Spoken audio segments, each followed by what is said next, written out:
Hello and welcome to the 2022 National Art Education Association Women's Caucus Awards. I'm Dr. Kevin Jenkins. My pronouns are he and him, and I am moderating this session along with my fellow co-president, Dr. Adetty Pérez.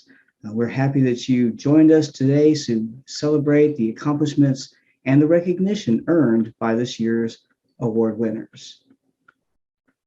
Welcome again.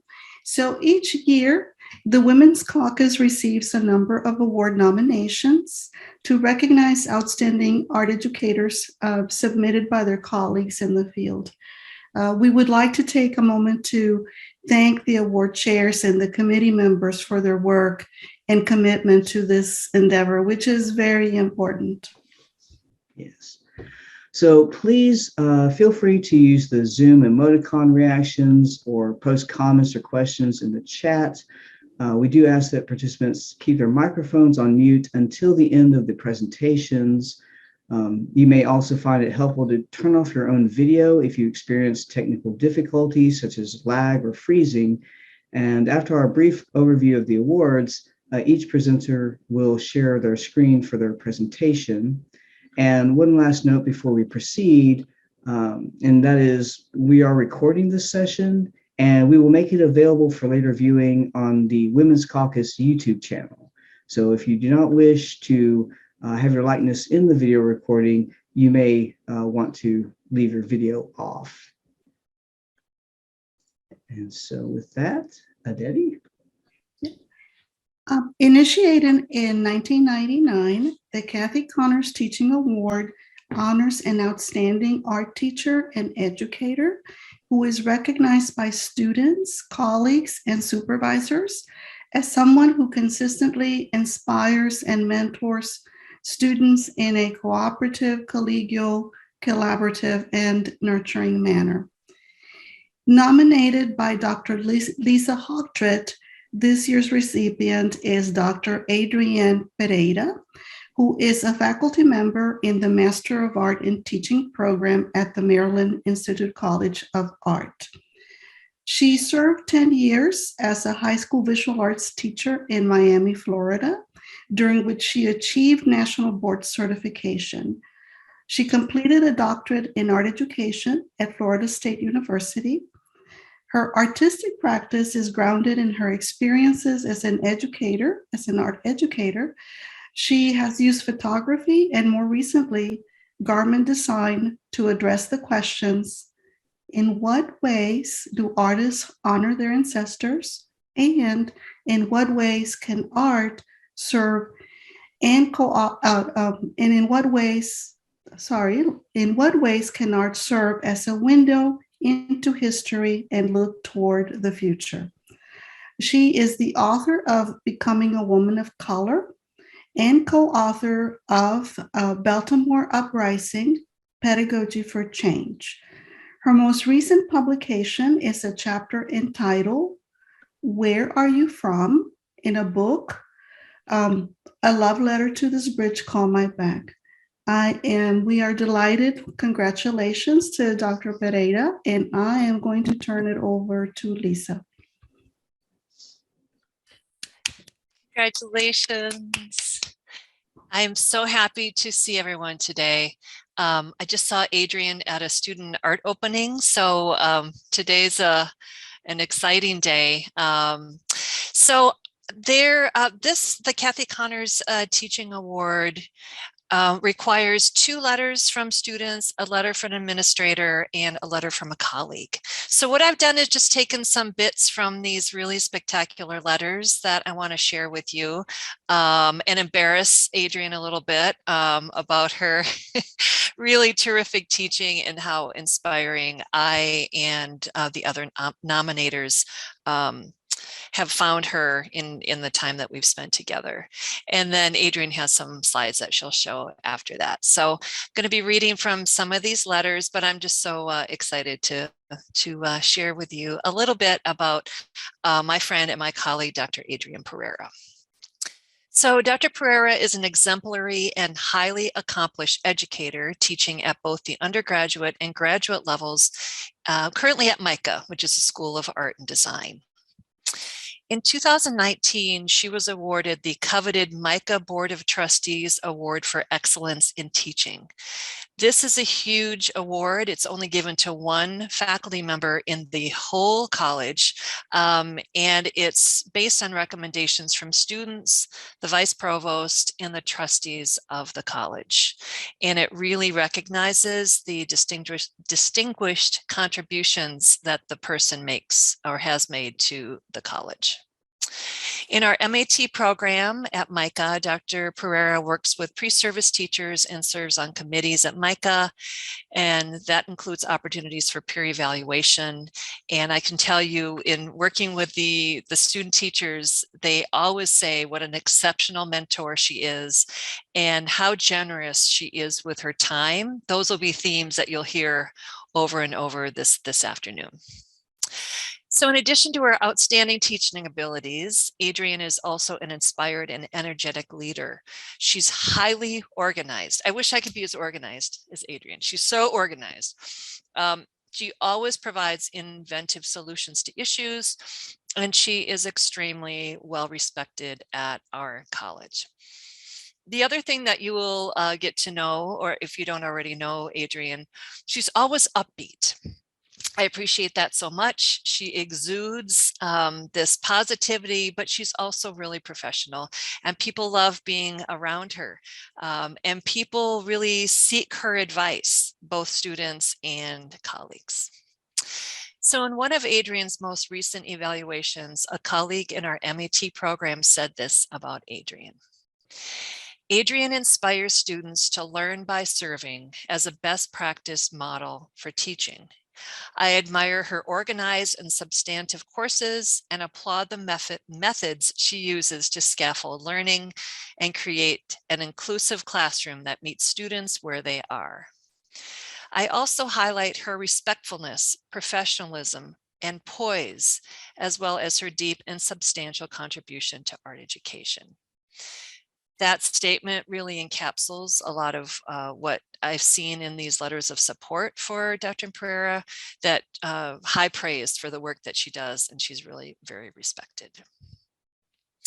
So before coming to MICA, she, as Adetty said, was a teacher and a doctoral student, but in Florida, she was highly involved in writing the standards, writing course descriptions as a writing team member, and for 7 years regularly attended and presented at the Florida Art Education Association conferences.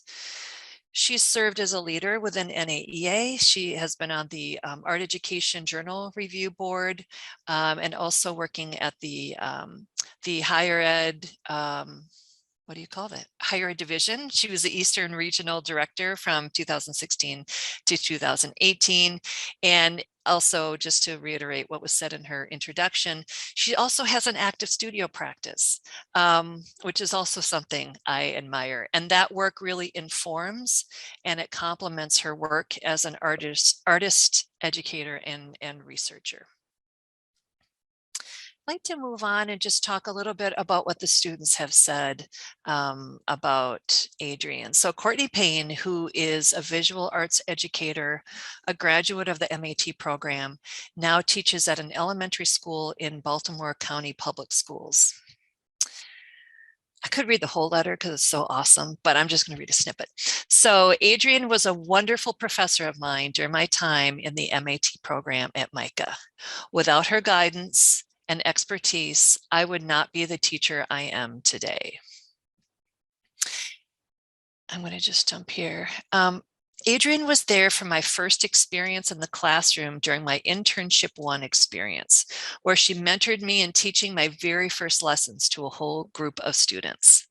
Adriane assisted me in relating my units to the standards, teaching me how to utilize visualization strategies in a lesson, especially when I was struggling.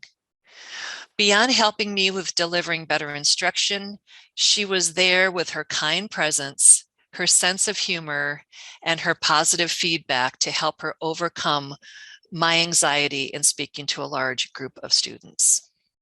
Adriane took the time to get to know me as a person beyond just a student to build a trusting working relationship. Her compassionate teaching approach allowed me to gain confidence in myself, and I saw Adriane's leadership empower not only me, but all of the grad students in my program on a daily basis to push ourselves to be even better educators, learners, and artists. The next student, Matt Adelberg, he is at the Baltimore City Department, Baltimore City Polytechnic Institute, where he's the chair, and he's also the school equity coordinator. He talked about having Adriane as a teacher as a privilege. So he says, I had the privilege of being taught by and now knowing Adriane for over the past 8 years, and I've come to know her as an exceptionally empathic, kind, talented, hardworking, driven, and genuinely good person and teacher. I'm going to go on just to the end here. As a person, I've been awestruck by her empathy, care, and compassion. Adriane is the first person to be there for her peers and her students and to support them in any way that she can. And Matt talks about what an incredible role model she is for students and faculty. So you see a theme here, you know, that people are saying about Adriane and her compassion, humility, empathy, leadership. I already quoted Katie Morris. That was the person who talked about what a fantastic teacher she is and what a great mentor she is. And Katie also goes on to say, the mentorship that Adriane provides doesn't stop when the students graduate. She remains supportive and engaged and curious, always available to students well beyond their first years into when they become even seasoned educators. And that she's fair. So she has great insights. She's very fair and very professional and helps develop a space where they can grow together. And then finally, a few words from Dr. Shyla Rao. Shyla is currently the principal at a Baltimore City school called City Neighbors Hamilton. Worked with Adriane for a number of years at MICA. Shyla was saying that Adriane really supports her students in finding and grounding their pedagogical interests through research and through understanding these ideas of where theory meets practice. And it's with this approach that her students are able to be grounded in their own individual interests and then learn about the students being able to work together to have their practice informed by their theories. Which is really, you know, important to understand that history. And Adriane has worked with students, conducted a series of photographs where she documented students from the high school where she worked in Miami, as well as pre-service teachers in MICA, and really capturing these really deep and rich moments that a teacher is able to form with their students. So it was a really beautiful way for Adriane to connect her practice with her teaching with her studio practice as well. And lastly, she models the work with her own professional and personal interests. She uplifts the pre-service teachers by often including them in professional presentations. A couple of students have said that Adriane was really there to co-present with them and to support them as they start on their professional journey. And so all of that to say that Adriane is so deserving of this award, continues to be an outstanding teacher, very inspiring for others and very generous with her time. So I'm so pleased for you to get to spend some time with Adriane this afternoon. And I really want to congratulate you, Adriane, on this award. Thank you. Thank you, Lisa. Oh my goodness, it's hard to express my gratitude for your recognition and for your sharing. You mentioned the Excellence in Teaching Award here at MICA, which was a huge honor. But I have to say this particular award has provided an opportunity for me to reflect on what I value in teaching in a way that's been really meaningful for me. And so I wrote something up to share with everybody.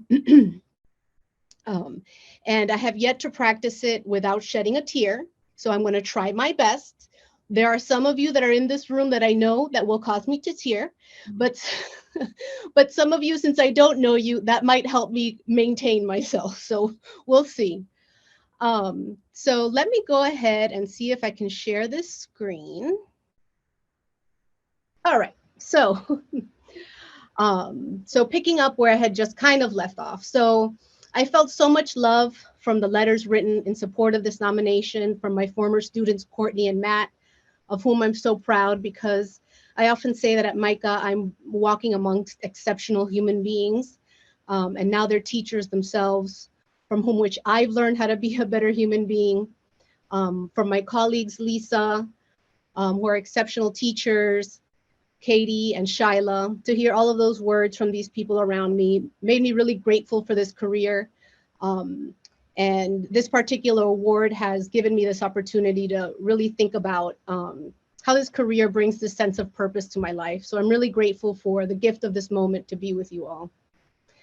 I think the message that I have today, I think most of us are art educators in this room, is just to remind us that the efforts that we make with love to our students, that it lives on in their work with others, in the accomplishments that they achieve, and the ways that their memory of us upholds them, even when they're gone from our sight. I have this collection of thank you cards that I keep in my office. And through the process of thinking about what I might share and how I might connect, I took them all out.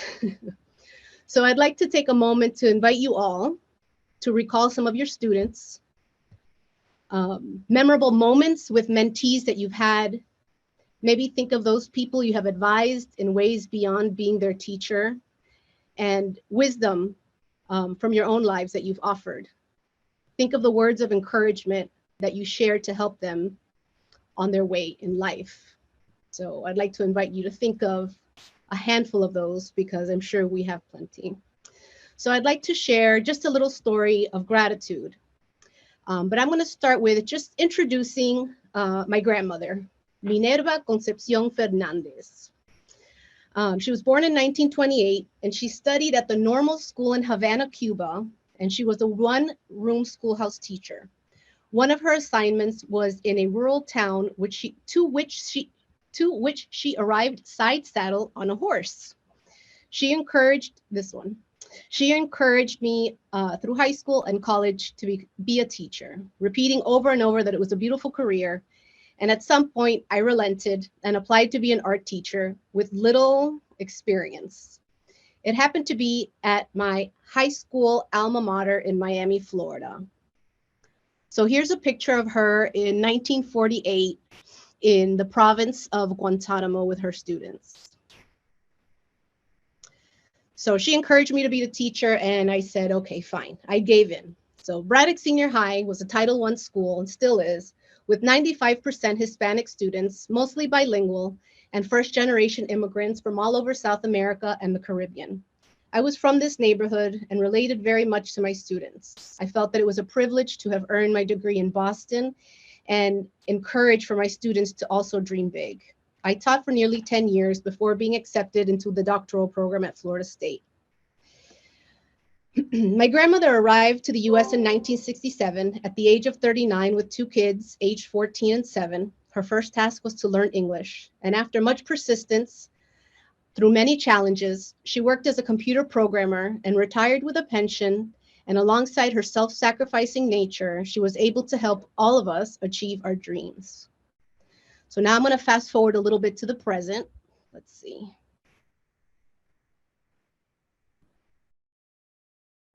Okay. So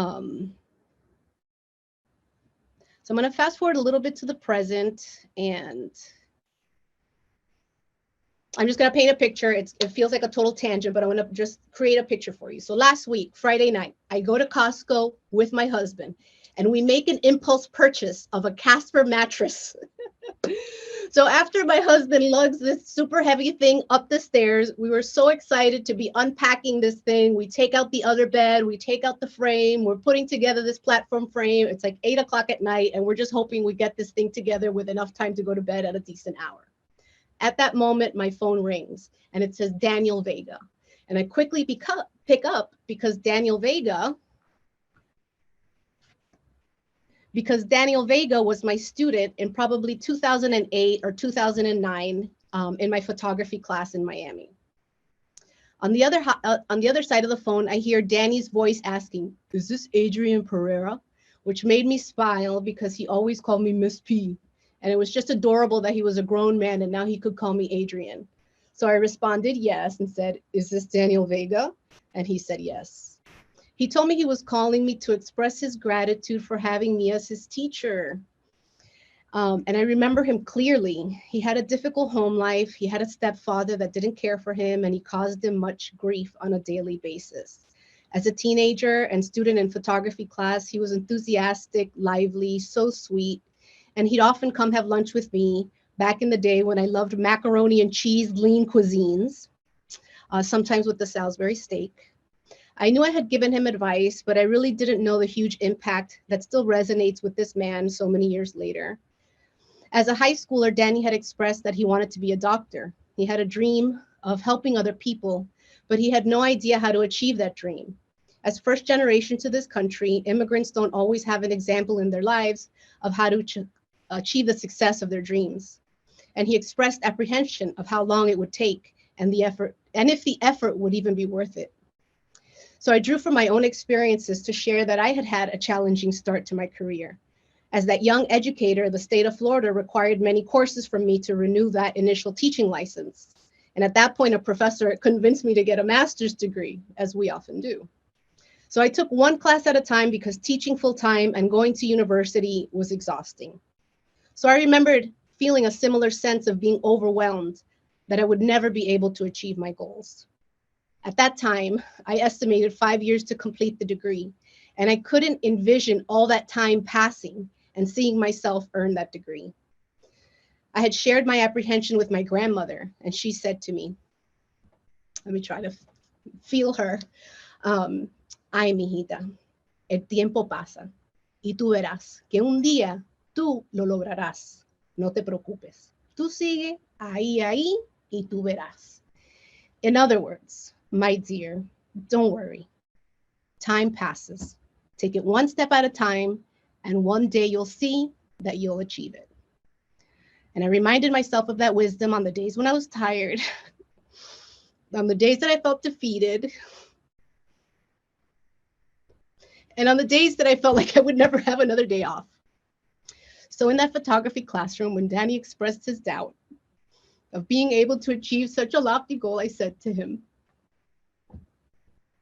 Danny, el tiempo pasa. And he understood what I was saying. Time passes, and one day you will see that you will get there. Right now, it may not seem like it, but time will pass, and with persistence, you'll reach your goal. So Danny's call last Friday was to let me know that he was now an oral surgeon in Ohio. He expressed his gratitude for having me in his life at a time that was so difficult for him to dream of anything good, for how I had helped him envision this possibility and given him advice that continues to carry him through. He said to me, "El tiempo pasa, miss," and here I am. He was so proud to report that he feels a sense of accomplishment being able to help people as he'd always wanted, that he had recently helped a teenager in a foster home relieve pain she was experiencing from her own difficult adolescence. He wanted to tell me that looking back, that I was more than a teacher, but I was a friend when he didn't have many friends that he could trust, and that I probably didn't realize it at the time, but I was one of his few friends. And he told me that he keeps his artworks from that time hanging in his home and cherishes him. And I was like, oh my gosh, Danny, thank you. What a sweet phone call. You know, I was overwhelmed with this surprise in the middle of a Friday night. I was like, I remember those days. But he didn't stop there. He wanted me to know that I had impacted so many other students too. And he knows that I wasn't the only one I had helped. And he expressed particular gratitude for being able to have my phone number and call me and tell me so. And he knows that there are students who knew that they could contact me too. And I think that's the message that I want to leave us with today. Just thinking back, you know, then of course I opened this box and I'm thinking of all the students of all the years that I've known, and shared beautiful relationships with.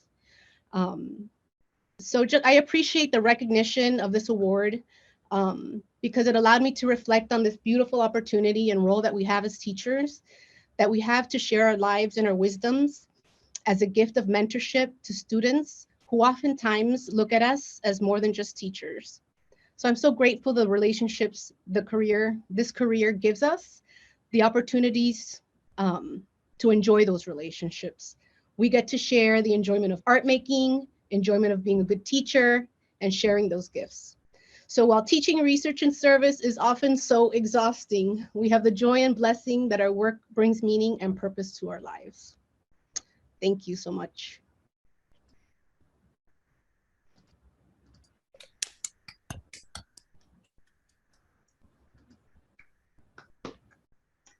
Oh, thank you, Adriane. It's taking me a moment because you got me teared up here. So let me,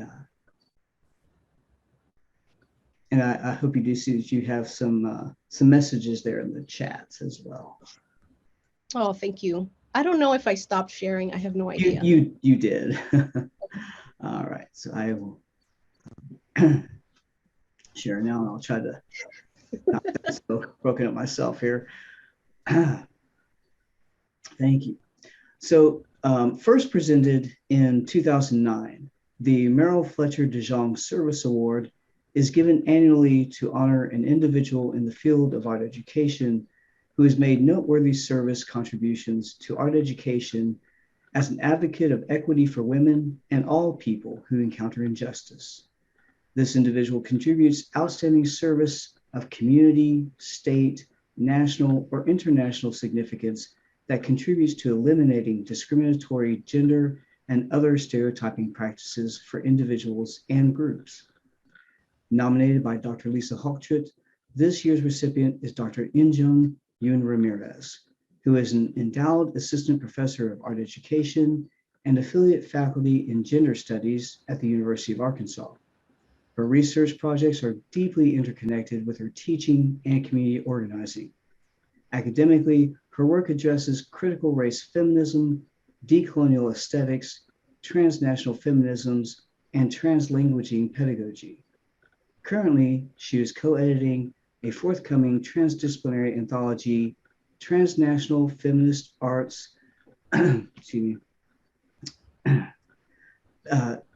Transnational Feminist Arts Pedagogy for Decolonization, Critical Engagements with Arts and Activism. And I will now turn this back over to Dr. Lisa Hochtritt to introduce our awardee. This is so much fun. I'm really enjoying this afternoon. Adriane, thank you for those really inspiring words, and just thank you for what you shared with us. And now we get to honor Injeong. This is such a treat for me because Injeong and I worked together at the University of Arizona. So I was serving as her dissertation advisor and have really just watched her amazing career just explode and blossom. So this is really exciting. And I know it's hard to sit and hear all of these, words without, it's hard to take it all in, but please enjoy and accept our gratitude and our honor because you are just both so deserving of these awards. Injeong, so I'm going to also share some of the words from the letters that were written in support of your nomination. And this is just such a huge honor for me to get to be here with you today. So I have known Dr. Yoon-Ramirez since fall of 2014, when I was an associate professor at the University of Arizona in Tucson. I had the distinct pleasure of serving as her dissertation advisor, and it has truly been one of my greatest honors to watch her career trajectory and witness the important work that she's doing. Today, I'm just going to highlight a few of her accomplishments that align with the Dr. Maryl Fletcher de Jong Service Award. the criteria that was used to look at Injeong's teaching, scholarship, service, and volunteer work. All of her work coalesces in the areas of social justice, feminism, transnationalism, and support for underrepresented communities, which we'll hear about today. Dr. Yoon-Ramirez is a strong advocate for equity for women and all people who injustice. I'm going to start over. Dr. Yoon-Ramirez is a strong advocate of equity for women and all people who encounter injustice. And I'm so honored to share with you the outstanding work that she's contributed toward eliminating discriminatory gender and other stereotyping practices for individuals and groups. Injeong is currently an endowed assistant professor, as Kevin was saying, at the University of Arkansas, which is a Research One university. And I point that out because I've been so impressed with her ability to connect her research, her service, and her practice within this highly scholarly and rigorous institution. And she's taken on some administrative roles as well. And so that really speaks to her ability in her, new career to be able to do that. So I've always been impressed with her terrific balancing, and I could learn a lot from you, Injeong, in that world. In 2018, Dr. Yoon-Ramirez was selected as an emerging scholar by the Diverse Issues in Higher Education. So this honor is only bestowed upon 15 distinguished minority scholars whose work promotes diversity and equity. This is such a prestigious honor, and it's a national distinction from all disciplines from across the country. So I really want to highlight that, and it's really such an accomplishment. In the description of the service award, it states that this honor is given to an individual in the field of art education who has made noteworthy service contributions to art education as an advocate for equity for women and all people who encounter injustice. That is Injeong. Some of the noteworthy service and community work that she's accomplished continues well past and into the today and into the future. I don't know why I'm getting so tongue-tied. I have this all written. Sorry, I'm getting nervous maybe. Let me give you some examples of the great service and community work that Injeong has accomplished. In fall 2018, she started an art-based bilingual education program that provides classes and art workshops for bilingual adults and families in Northwest Arkansas. I'm hoping that you'll hear a little bit about that from Injeong today.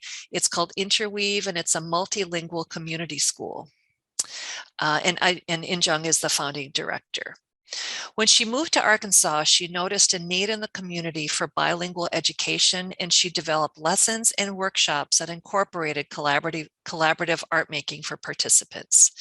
This program has grown since it started, and she teaches there a few times a week. She's received some grant funding to hire instructors and an artist in residence, and she does that work in addition to some other work at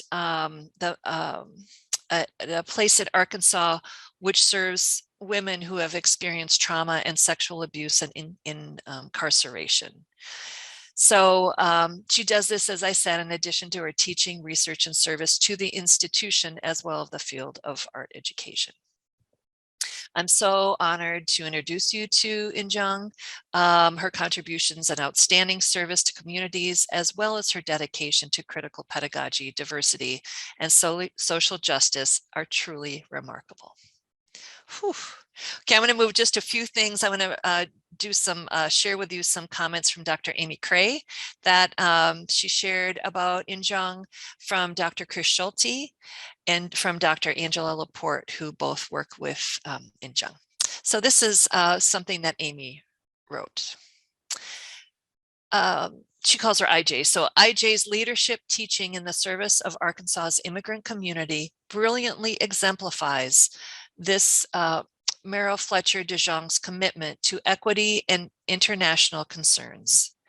As Reed Dickett and others have said, Jong often used her own personal resources to facilitate educators from Latin America and elsewhere coming to the US for conferences and learnings they otherwise would not be able to access. In similar fashion, IJ makes it possible for a segment of society that is often marginalized, stereotyped, and exploited to access networks, knowledge, and tools for empowerment.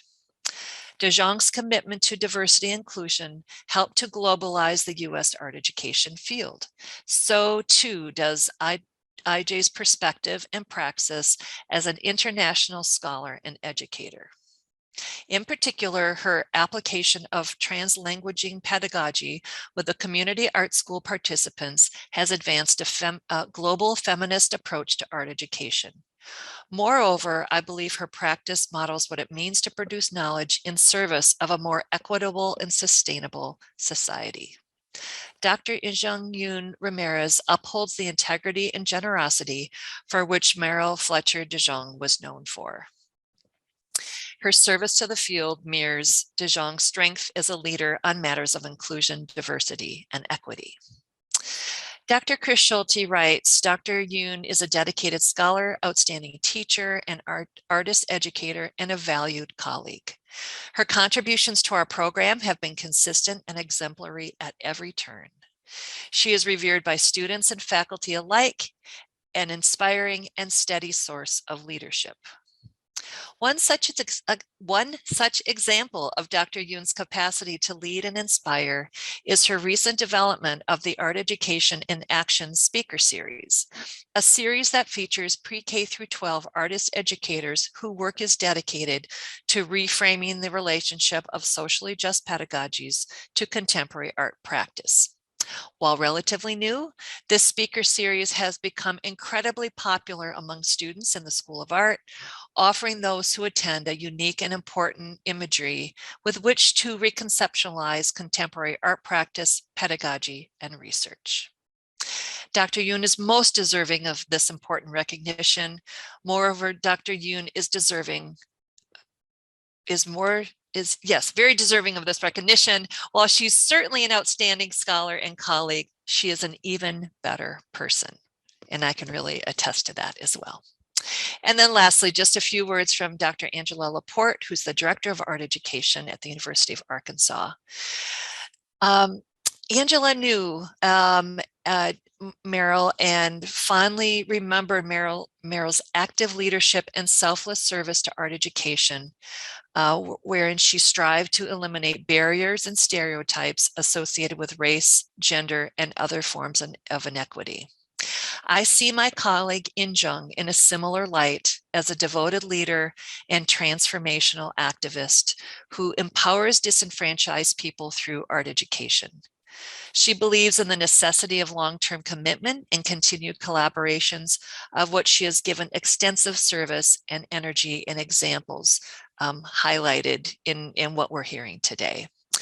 And then in the interest of time, I'm just going to jump to the last sentence, and then we're going to welcome Injeong to the stage.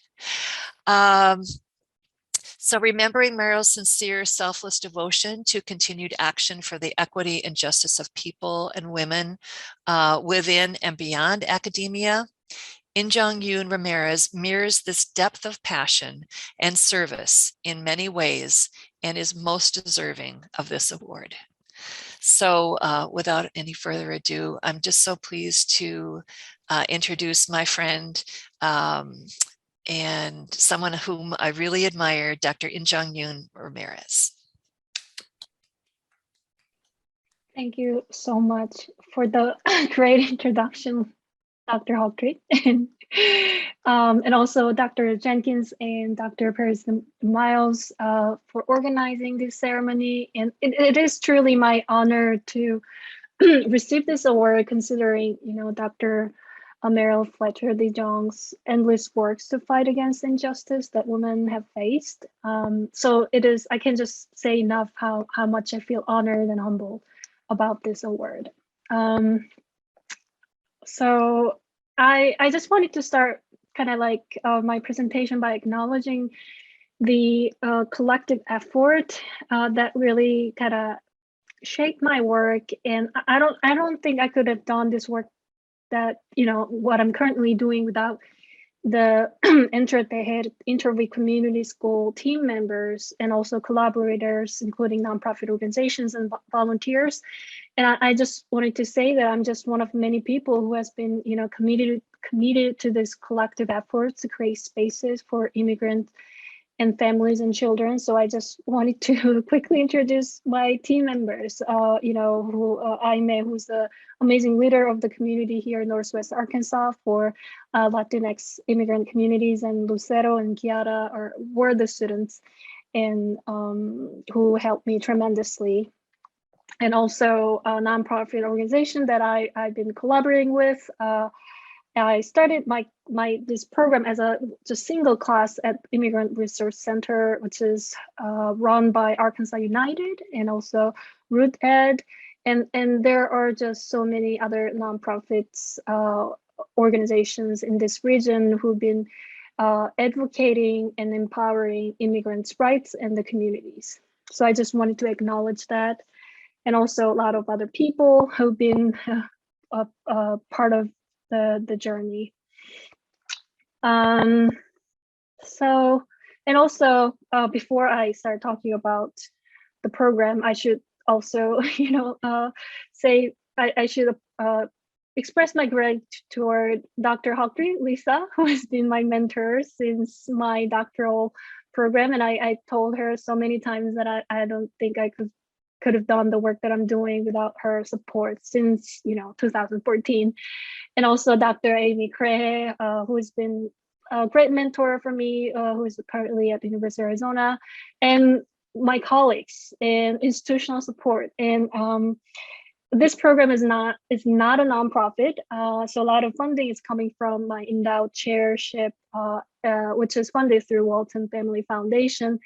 And I can't just say thank Dr. Angela Laporte enough, because she offered, oh my God, tremendous support for this community engaged scholarship in so many different ways.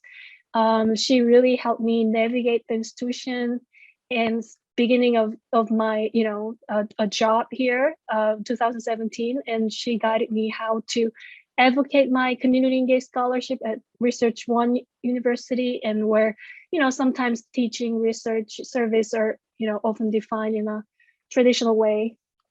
And she endlessly encouraged me to pursue this work and community engaged scholarship, even when there are some challenges. So I just wanted to really highlight that. Oops.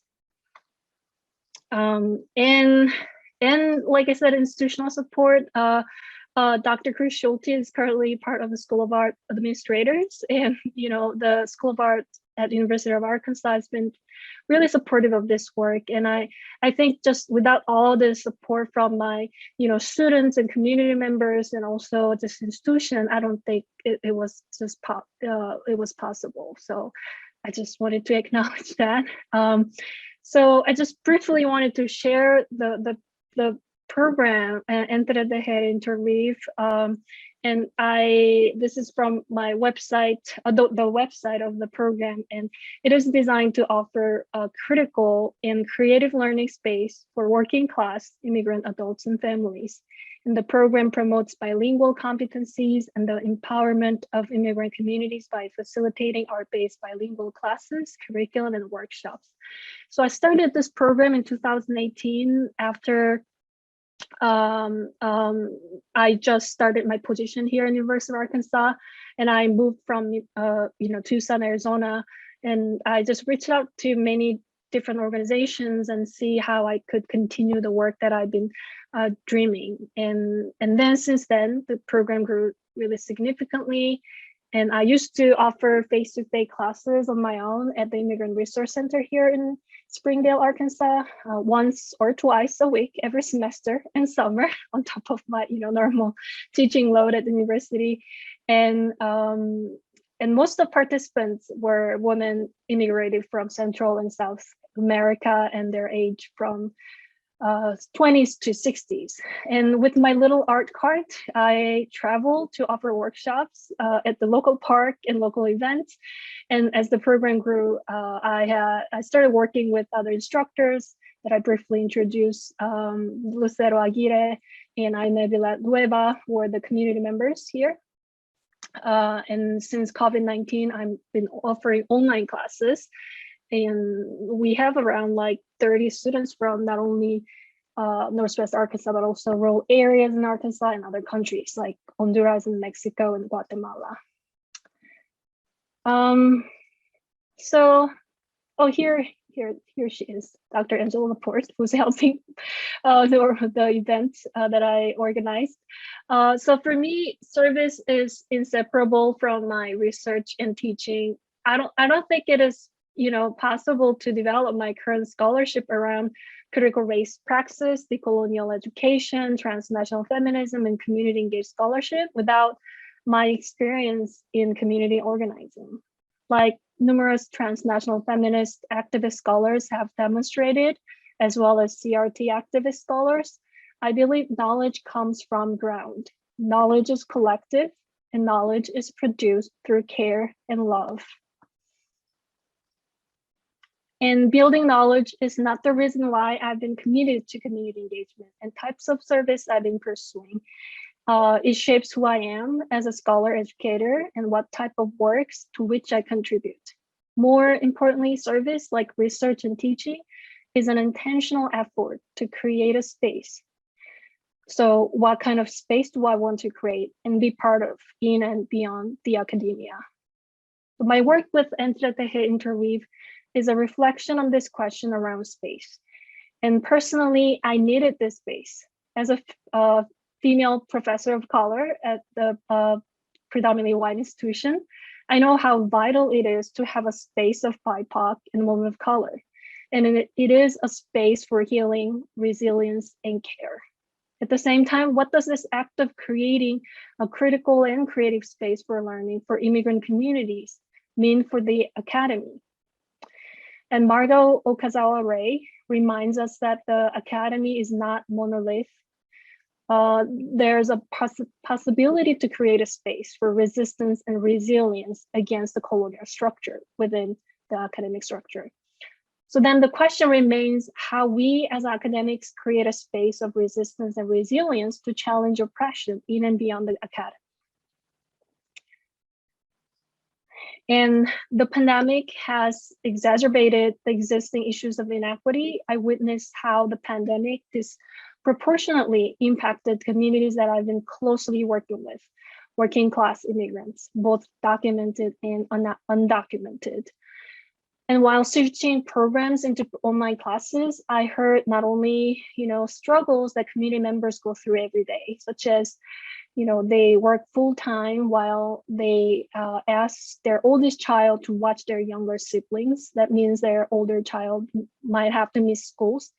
And they work in some facilities where there's not enough COVID safety measures, nor paid leave at all.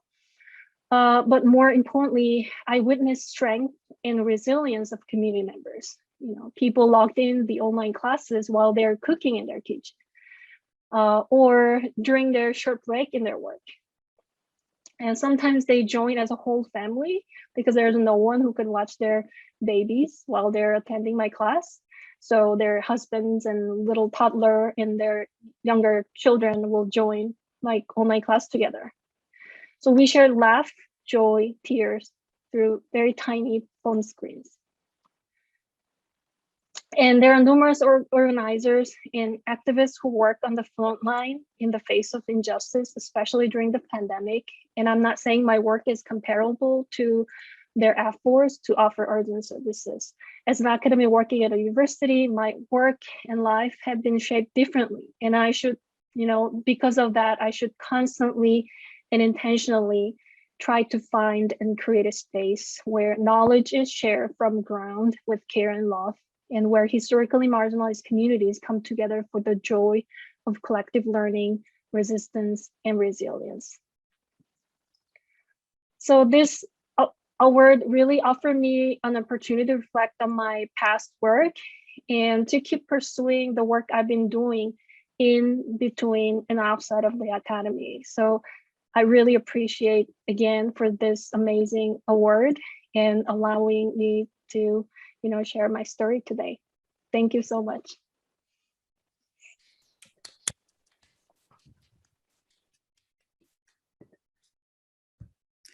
Thank you so much, everyone. And once again, congratulations to Drs. Pereira and Yoon-Ramirez.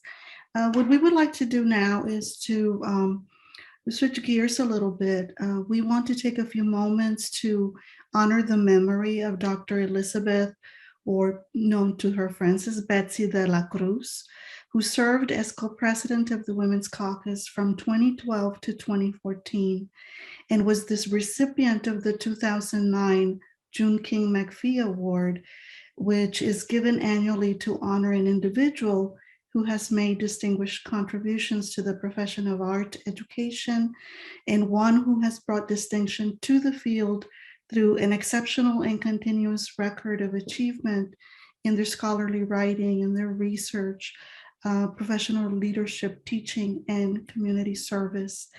At this point, it is my pleasure to invite some of the participants that are here to say a few words about Elizabeth Delacruz.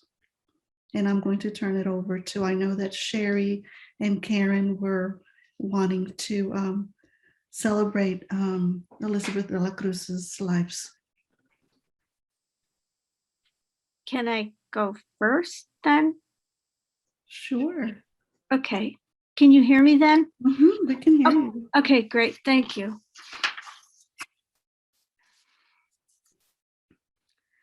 Elizabeth's reputation as a scholar preceded my meeting with her in person at a Women's Caucus session many years ago. Later, when she served as president of the Women's Caucus and I was president-elect, we worked very closely together to plan and also to get to know one another. She became a mentor and a dear friend. What I so loved about Elizabeth was her directness. You knew where you stood on issues with her. And it was this passion that guided her scholarship and her support of colleagues that she extended through words and actions. She relished in the successes of her students, past and present. She loved teaching and helping others achieve. What I also loved about Elizabeth was her courage. She was not afraid to confront difficult topics and subjects in her life and in her work. She fought her battles with great courage and dignity on her own terms. I shall remember her laugh that could somehow find its way into the midst of a serious conversation. I shall remember her generous spirit towards me and others. I shall remember all of the gifts that she shared with the art education community as a teacher, a scholar, a leader, and as a friend. I shall remember how our phone conversations always ended with, "I love you." I shall remember these times with great affection and gratitude. Elizabeth truly embodied what the Women's Caucus is about: solidarity, mentoring, and the support of other women in their professional work. She was really feminism in action. Rest in eternal peace, Elizabeth. May your memory be a blessing.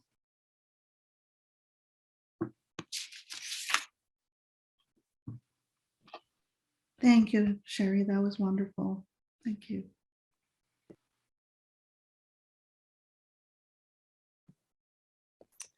Sherry, thank you so much. Your words resonate with me and those phone calls with Elizabeth and issues that we both observed and recognized within the within the field, or we've just reached out to each other. And I miss Elizabeth dearly. I don't think I can add much more, partly because I don't want to go into tears, but I did grab some photos that if I can just quickly screen share, then this will be some ways to celebrate this wonderful feminist art educator, mother, scholar. And there she is, a forerunner in technology, but also very critical of thinking of it as a utopian space. And so she always raised questions about our uses of technology and our human relationships. Just, these photographs, these were there was an online memorial in January, and bravely and boldly, she went to China, adopted a child. And I remember during that time period, was fun, laughter, family was very, very important to Elizabeth. Her two daughters and a scholar friend, visiting scholar, stayed with her, opening her own home to this. And this is my last photograph with Elizabeth with her daughters about the age that they are now, and a loss to so many people, a community, a loss of a mother, and a loss of a good friend.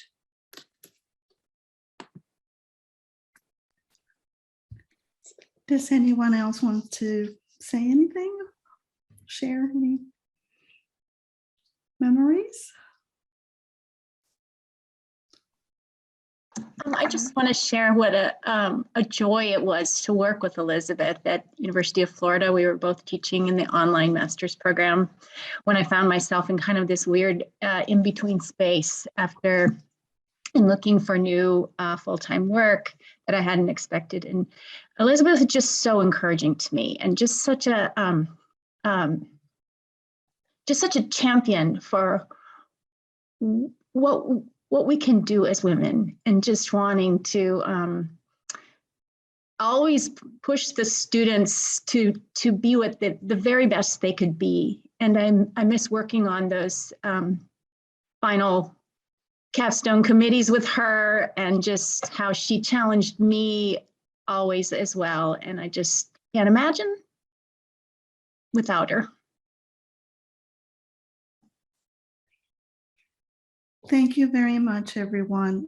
Again, I think Sherry said it very well. The Women's Caucus is this place for solidarity, for mentorship, and thank you so much. It's been a pleasure. Hoping that next year will be more to whatever normal is. But once again, thank you so much.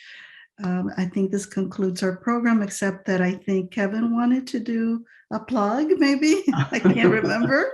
Kevin, is that right? Or let's see here. Probably so. Share here.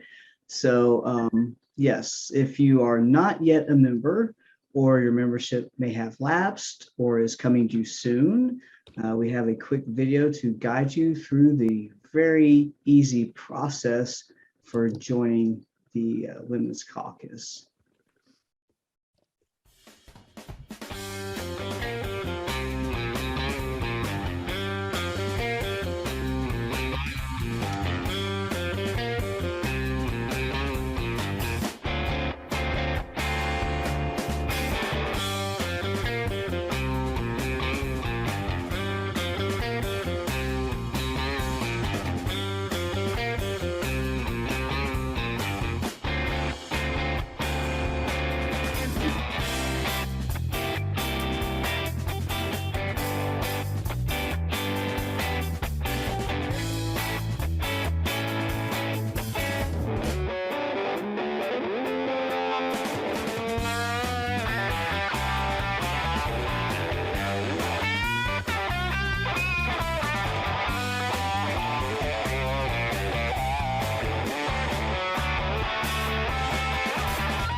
So So everyone, that was her groovy music to get you to with the spirit of dancing and joining the Women's Caucus. So once again, thank you very much, and we'll see you next year.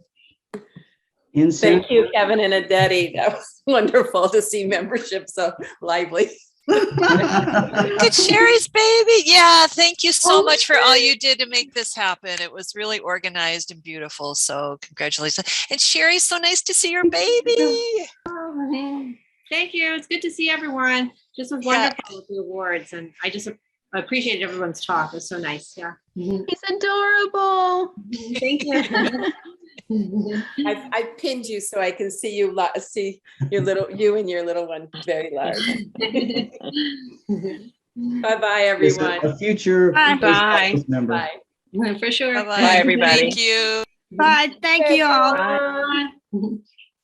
Thank you everyone Bye, for coming everyone. today.